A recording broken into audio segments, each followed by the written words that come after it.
All right, so in order to be ready to paint your landscape on your plate, you will of course need a plate. Your name should be written on the back with Sharpie, and you should be ready to go. Then some things to note about this paint is that there are several different colors that are separated, and there are several different brushes. There will not be enough brushes for every single person to have their own. The brushes are for the paint colors and the different techniques I'm going to be showing today. So please make sure that you have a paintbrush for every color, not a paintbrush for every person. Sometimes there might be an extra one so multiple people can do it at the same time, and sometimes not. So to start off with though, we are going to use the round brush. This is the round brush, and we are going to do it in the blue. So the round brush in the blue, and the big fluffy brush, that's for the white. The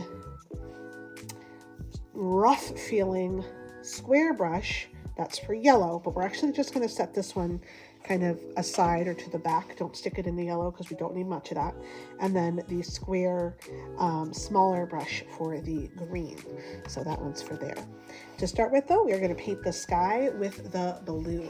So starting with that blue, you get your brush nice and wet. You sort of get the extra off either on the edge of the cup, or you can just start using it. And you're going to paint about half of the paper to be a blue color. So half of the plate. If you've got that texture, you just want to make sure you get all the way in there, fill that texture in to get a nice solid.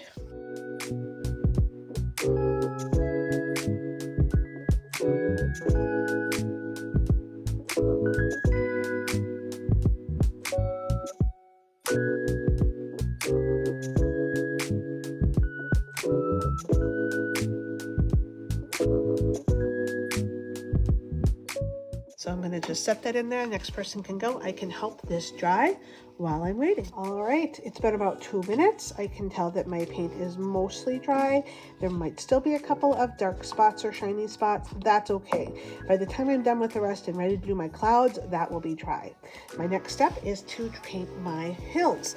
It's important that you think about the direction of your paint when you're doing this. We're going to paint kind of 2 hill areas as part of our work here. So we're going to take our brush and we're going to paint like a big round hill space, and we're going to fill in.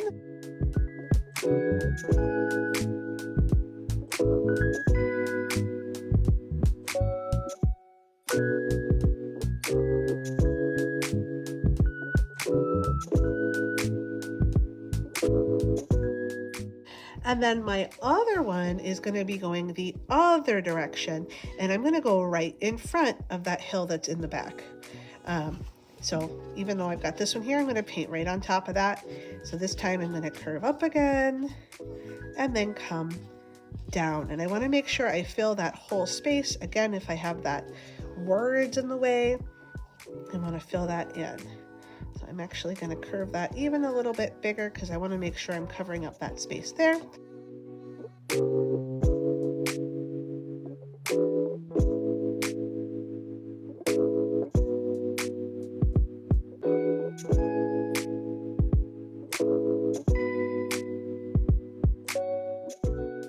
So my green is done. I can put my brush down. Someone else can start with the green, and I can go right in with the yellow. Now here's the trick with this. You don't want this one getting covered with yellow. You want to just have a little bit at the end of the brush, which is why I say don't dunk it in there and leave it, because then there'll be too much yellow. So you're going to just get a little tiny bit at the end, just like that. And then you're even going to wipe it on the edge of the cup or the paper, so you really just have a little tiny bit, and these stiffer bristles will do a better job. And then we want to use this kind of like you're creating grass. So we're using it starting down and swishing up, creating a grass texture on our hillside. And that yellow and the green will sort of mix and create a yellow green.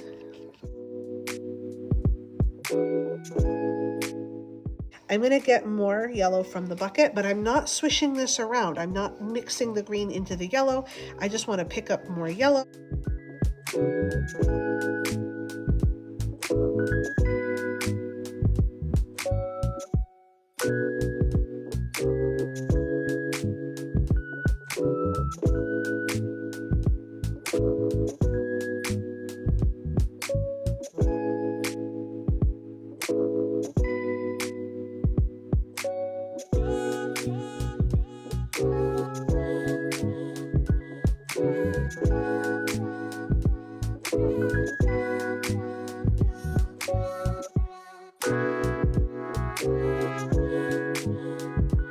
The final step of our little landscapes here is to add a cloud or two in our sky.